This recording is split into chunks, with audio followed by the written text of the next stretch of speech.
여러분은 여행하면 어떤 장소가 먼저 떠오르시나요? 저는 투명하고 파란 하늘에 끝내주는 자연 경관이 펼쳐진 광활한 자연 한복판의 어디쯤을 생각합니다. 나이아가라 폭포도 가보고 싶고 동물들로 가득한 아프리카 초원도 가보고 싶네요. 이런 생각을 하게 만드는 건 아무래도 여행을 다루는 예능 프로그램이 늘어나서인 것 같습니다. 어딘가 내가 가보지 못한 곳으로 훌쩍 떠나버리고 싶은 거죠. 낯선 환경, 낯선 사람들, 새로운 문화와 새로운 경치, 이런 것들이 일상에 새로운 활력을 불어넣어 줄 것만 같습니다. 늘 지나다니던 빽빽한 아파트, 빌딩들 사이를 지나서 그런 높은 건물들이 없는 곳, 그러니까 자연에 있는 그대로를 최대한 보존하면서 살아가는 도시에 간다면 제일 먼저 이런 생각이 들 것 같네요. 다시 집에 들어가도 이곳을 절대 잊지 말아야지.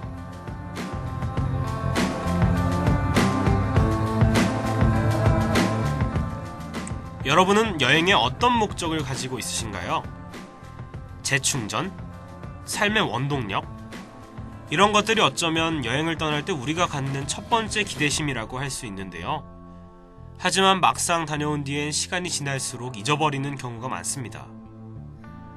그 당시에 내가 처음 보았던 풍경들, 그리고 사람들과의 추억이 생각했던 것만큼 오랫동안 떠오르진 않더라고요. 일상생활로 다시 돌아오고 나면 언제 그랬냐는 듯 다시 내가 있던 자리에 익숙해지기 마련이니까요. 그래서 기록이 중요한 것 같습니다. 사진을 찍어 놓던, 글로 그날 있었던 일을 남겨놓던, 하나의 기록은 앞으로 오래오래 남아서 마음을 신나게 해주니까요. 그럼 아름다운 여행을 꿈꾸면서 노래 한 곡 듣고 오실게요.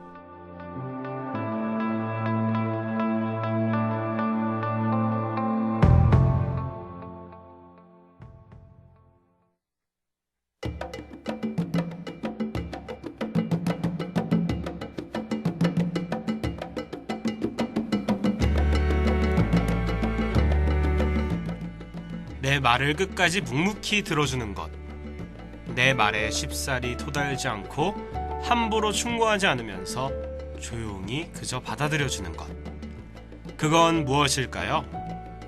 바로 종이입니다. 안내일기에서 안내는 종이는 나의 가장 친한 친구다라며 일기장을 아주 소중히 생각하는데요.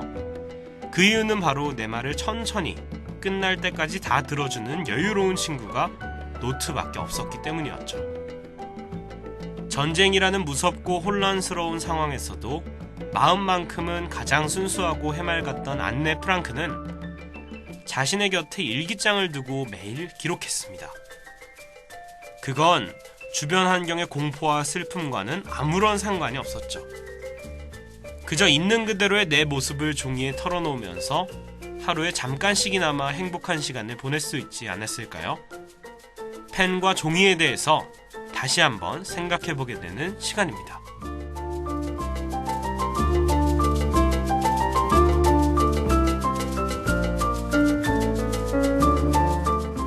여러분에게 절대 잃어버려선 안 되는 것은 바로 어린 시절에 썼던 일기장이 아닐까 싶어요. 그림 일기였든 낙서장에 써놓은 삐뚤삐뚤한 단어든 그 당시에 내 모습이 고스란히 담겨있잖아요. 시간이 지나니까 알겠더라고요. 어릴 때의 기록이 왜 소중한지를 말이죠.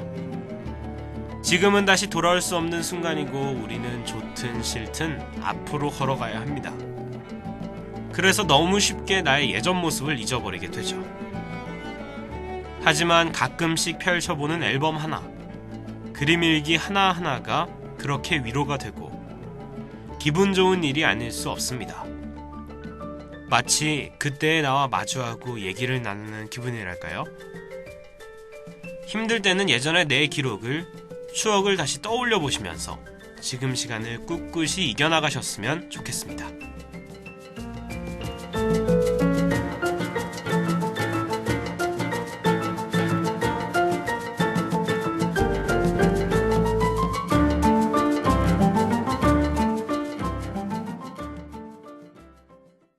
Ma chambre a la forme d'une cage. Le soleil passe son bras par la fenêtre. Les chasseurs à ma porte comme les petits soldats qui veulent me prendre. Je ne veux 새벽에 TV 채널을 돌리다 보면 홈쇼핑만큼 재밌는 게 없습니다. 특히 새벽에는 홈쇼핑 프로그램에서 인기 있었던 상품을 재방송해 주는데요. 채널을 딱 멈추고 물건을 보면 처음엔 마음에 들지 않습니다. 저런 디자인에 저런 가격이면 대체 누가 사지? 하면서 의아하게 되죠. 그런데 쇼 호스트의 말 몇 마디만 듣고 나면 바로 생각이 바뀝니다. 점점 쇼 호스트가 말하는 대로 마음이 이끌리고 있는 저를 발견하죠. 색깔이 촌스럽다고 생각하다가도 쇼 호스트가 혀를 굴리면서 유럽의 패션 얘기를 하면 바로 귀가 팔랑거리더라고요. 괜히 색깔이 고급스러워 보이고 아 요즘엔 저런 스타일이 유행이구나 하면서 설득당하게 됩니다. 그것뿐만이 아니죠. 가격에 대해서도 참 말을 잘하더라고요. 무이자에 몇 개월로 해서 한 달에 10,000원꼴로 가져가실 수 있습니다 라고 하면 저게 뭐 별거야? 하면서 마음이 또 혹해버립니다.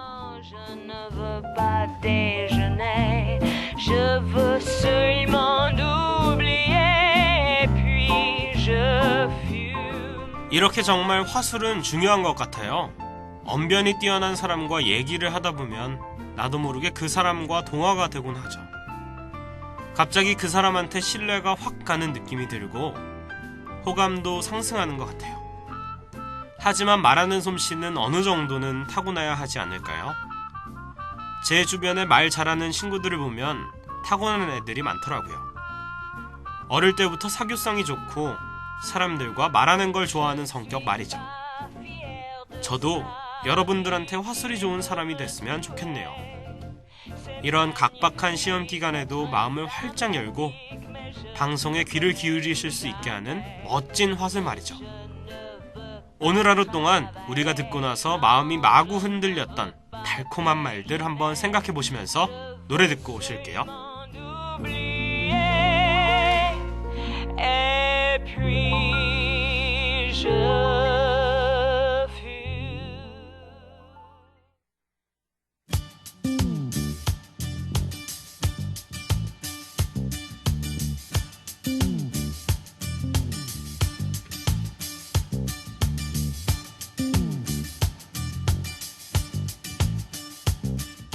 달콤한 건 말뿐만이 아니죠.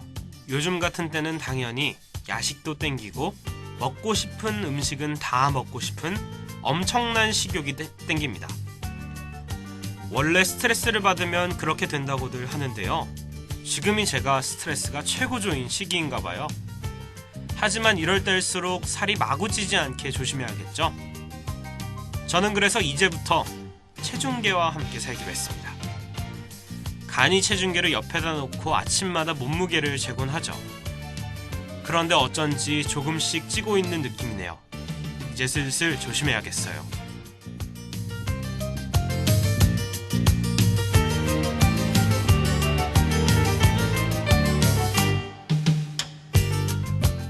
황사내 미세먼지내 하면서 목이 칼칼한 하루하루입니다. 마스크 꼭 쓰고 다니시고 일기예보도 항상 확인하면서 건강한 한 주 보내시길 바랄게요. 하고 여러분들은 뱃살보다 마음이 더 살찌는 하루 되시길 바라면서 이만 마치겠습니다. 그럼 다들 화이팅 하세요.